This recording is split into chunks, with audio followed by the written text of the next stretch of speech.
tidak bisa masuk ke ruangan Virgon karena tapi ya kita kan sampai kan malam menjelang subuh ya. Jadi ruangannya memang persis ada di sebelah kita, tapi kan beda tembok ya, maksudnya ada penghalang.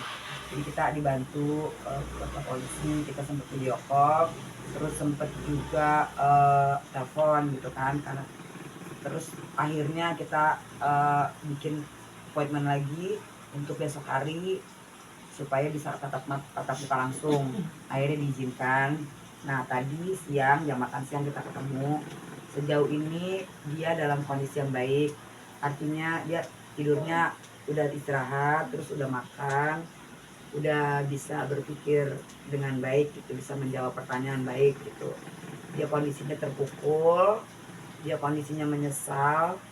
Sebagai kakak, sebagai mami ngelihatnya sedih, kasihan, tapi juga dia harus belajar dari segala apa yang dia lakuin itu, karena untuk seseorang itu dewasa kan memang harus melalui fase-fase kehidupan.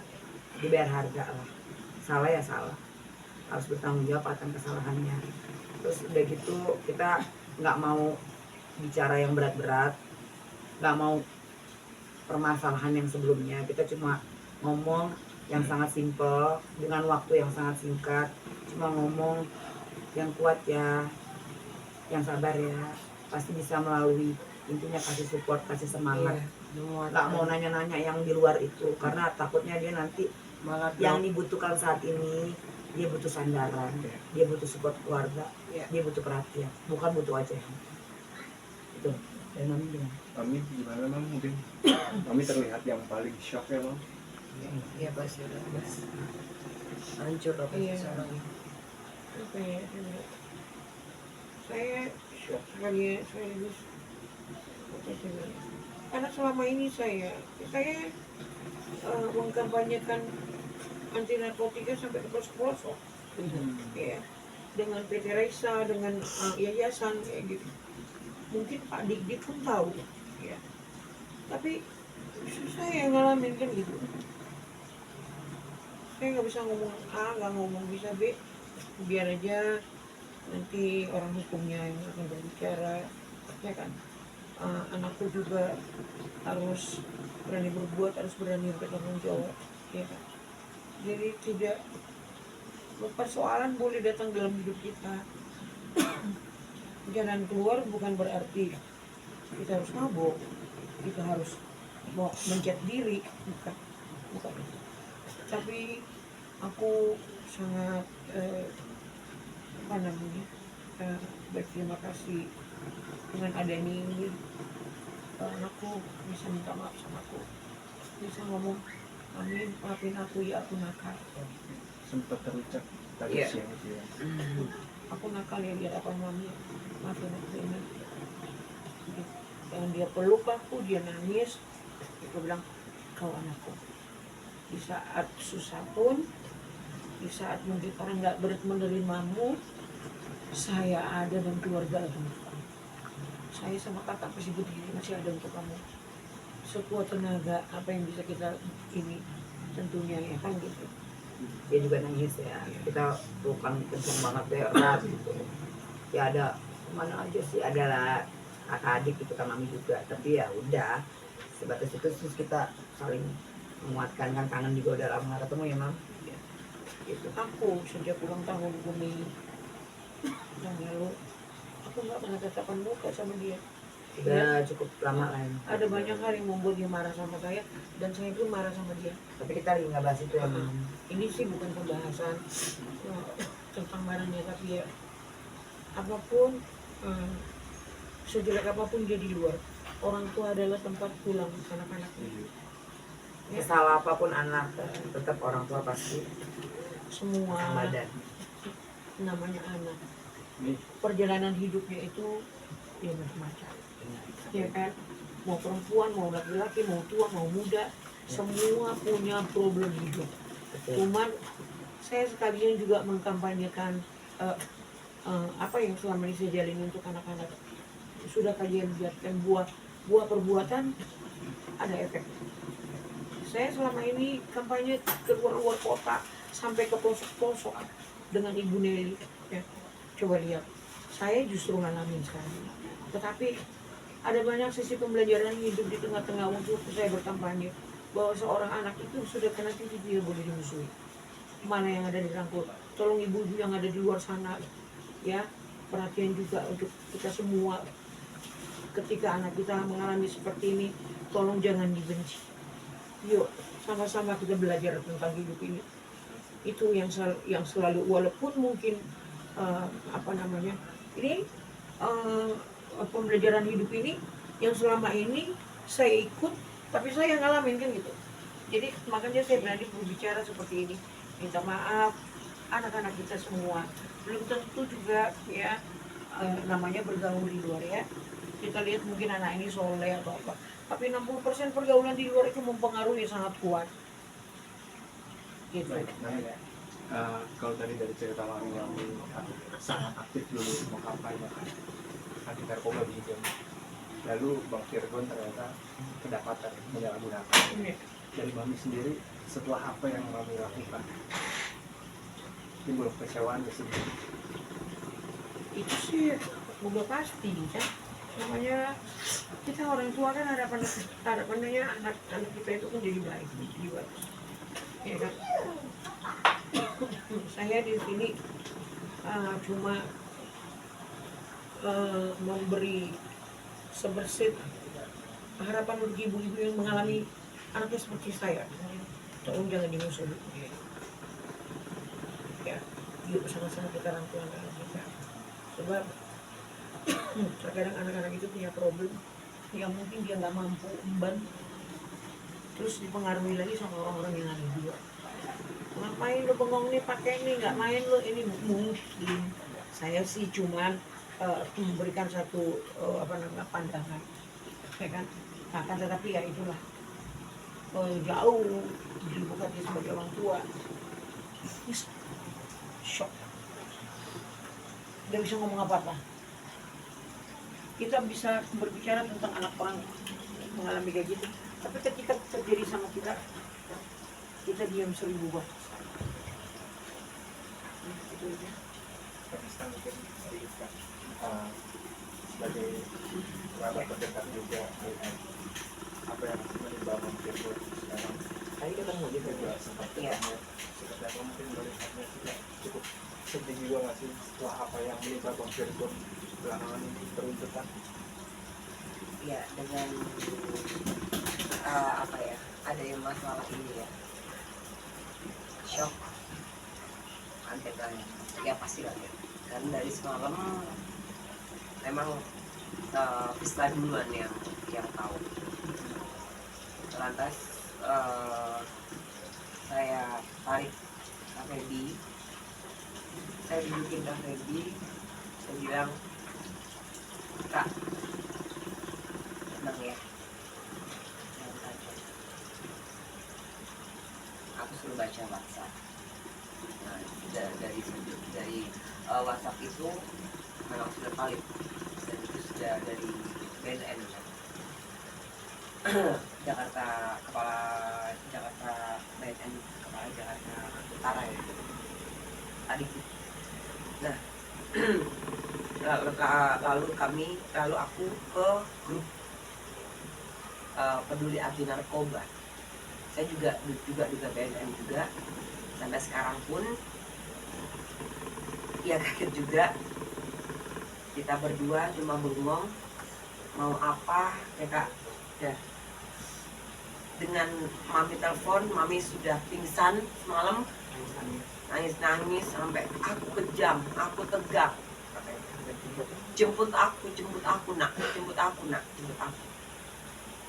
Kita keadaannya lagi di daerah Bogor, lagi di daerah Bogor pada waktu itu. Akhirnya dengan singkat kata kita jemput, tapi wartawan sudah kerang-kering Mas. Udah ini sampai kita itu live itu di handphone dengan wartawan yang mereka di mana kita di mana. Nah, overall dari semuanya yang tadi kami bertemu dengan Abang, saya melihat Virgon misal ya sangat pukul dan pukul, terpuruk sekali dia. Tadi ketemu kakaknya pun, ketemu Kak Feby juga langsung nangis. Sedih pun nangis tuh. Ya, karena saya juga kenal Virgon juga udah lama. Nah, kok kebetulan juga memang kita sudah seperti saudara juga. Kak Feby sudah seperti kakak saya, mama juga seperti mama saya, karena mama saya menitipkan saya ke mami. Jadi ya apapun di keluarga Virgon mungkin ya mau nggak mau bisa juga ikut turut ambil gitu. Apalagi kita ada project bareng juga 2 bulan ya. Jadi ya malah bertambah. Memang udah jalannya Tuhan ya, jalannya Allah seperti itu. Nah, balik lagi ke topik tadi, saya ketemu Virgon, sempat saya peluk juga abang. Saya bicara, enggak, abang bicara, Kak Vista makasih, titip mami sama kakak, terutama mami ya kak. Aku cuma bilang, iya bang, Allah bersama abang yang sabar. Dipeluknya lagi, aku elus dadanya, yang sabar kamu bang ya. Gimana sih orang kalau lagi ini ya mas ya, lagi emang bener-bener down ya, drop, tapi harus nggak bisa ngapa-ngapain. Jadi ya hanya cuma iya kak, iya dengan menatap mata aja nggak bisa kayak Intinya kita semua iya. kita nggak perlu lagi bahas ini dan itu penting yang Iya, terus kembali ke iya, benar. pos-pos di luar, karena Iya, pos-pos di luar itu memberi kesempatan berbuat hal yang terang untuk kontrol. kesepian mungkin dia Iya kan? juga Kalian tahu kan baru-baru juga pemutusan sidang. sidang media keluar kan, mungkin ada gugatan pikiran dia atau bagaimana kan kita nggak tahu. Ya, makanya aku bilang untuk anak-anak muda, kalau kalian merasa terbebani sesuatu, ini bukan jalan keluar. Yang ada kalau keangkutan kayak begini, ya, yang ada kalian harus bicara ke orang tua, belak-belakan, ya, atau teman yang berpikiran positif, bukan rekan-rekan yang malah nggak main lo, nggak ini. Kalau udah tahu seperti itu main tinggal. Berarti artinya sempat terucap dari Bang Virgon bahwa Bang Virgon nanti mau pulang ke rumah dan bersama mami lagi. Iya, dia bilang gini, doainnya nanti kalau udah selesai kita mulai dari awal, segala sesuatunya. Gak usah saling menyalahkan, jangan anggap aku sebagai seorang adik yang posisi aku tuh rendah dan kalian salahin terus. Nanti posisi kita sejajar ya. Mungkin dia kan laki-laki ya. Mungkin aku berpikiran dia tuh nggak kecil-kecil terus. Jadi dia mau dianggap aku udah besar. Aku tuh laki-laki. Terus sih. Dia bilang, kalian kan perempuan Pokoknya yang jadi nanti ya. imam itu aku. Pokoknya nanti kalau aku udah beres masalah ini, nanti kita tinggal bareng, kita perbaiki semua, kita mulai dari awal. Oh iya, aku bilang aja sama dia, jadi Virgon yang baru, yang terbaik, yang kuat. Gue sayang sama lo, sampai kapanpun, dalam kondisi apapun, gue selalu ada, lo gak pernah ninggalin. Yang kuat, gue yakin lo pasti bisa. Ayo bangkit lagi. Itu aja sih. Dan tadi abang juga sehat-sehat kok. Ya, Isinya sehat, baik pikiran Iya. juga jiwanya gitu. iya. Tadi Kalau malam, kepikiran, tadi malam kita ke sana. Sedikit Dia, membaik lah. iya. dia sebenarnya posisinya lagi tidur, jadi ngomong pun ngasal. Mungkin kan gitu kemarin. Tapi semalam waktu kita ke sana itu abang shock juga karena mami ya nangis merah sampai matanya bengkak, nangis nggak kuat lah, wajar manusiawi lah ya mas ya, dalam keadaan seperti itu. Iya, sekian lama nggak ketemu, tiba-tiba Ketemunya di satu kejadian yang Iya. seperti ini. shock. Jadi dia berlinang air mata lah ya. pastilah. nggak tahan, akhirnya dikasih temennya. Nah itu masih ya tadi pun juga mungkin ya masih nggak better ya. Sedikit membaik. Ya Tapi belum yang baik banget. Cuman daripada yang awal mungkin kan nggak tidur, terus diinterogasi kan cukup lama kan, kusut kan, bingung gitu. tetap Karena kan udah istirahat, udah makan, sedikit membaik. Kak Febi, mungkin yang aku mau tanya, kalau Bang Virgon mungkin akan bercerita ke Mami agak tertutup, mungkin ke kakaknya agak terbuka gitu soal pergaulannya, soal pertemanan yang Kak Febi tahu sebenarnya sih kan? Ini aku nggak ada di situ dan dia tidak mau terbuka, dia ditangkap sama siapa. Tapi yang jelas dugaan kemarin kan memang terjadi kan, ada teman wanitanya, tapi dia nggak mau spill siapa, dan aku juga nggak mau juga ketemu ataupun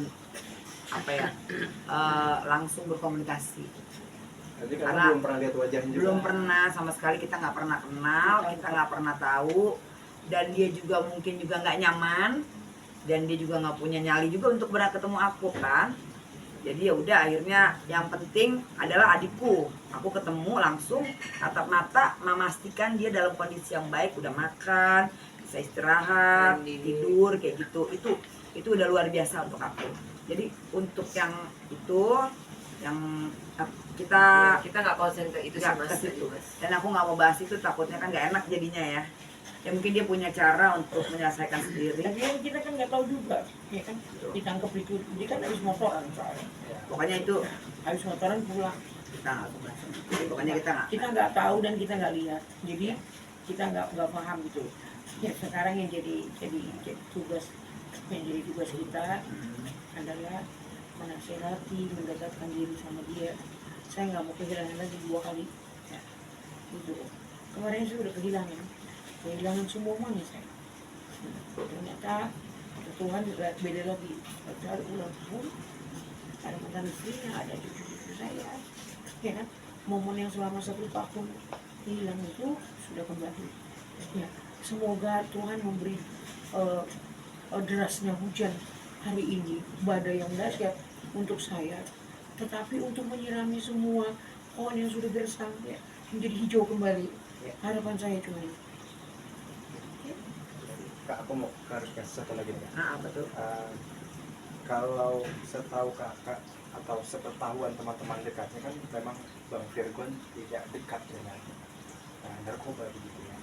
Lalu dengan wanita baru ini, tahu Bang Virgon punya kedapatan penyalahgunaan narkoba dengan barang bukti pun yang sedikit. Ada indikasi nggak sih Kak maksudnya kalau Bang Virgon begitu?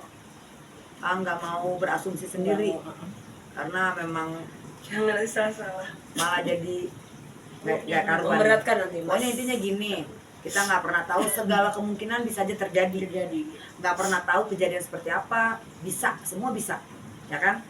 Memang udah jalannya juga bisa, memang begitu juga bisa.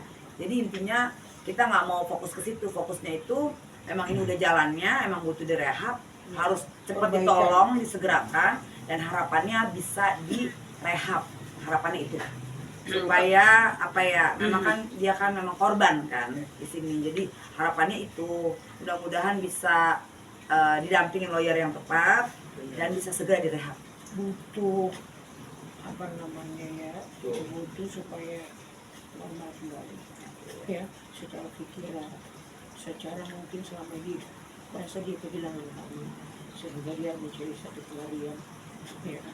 Siapapun dia saat ini, sejelek apapun di depan orang, itu anakku, ya. Mungkin orang boleh benci, boleh segala macam, tapi saya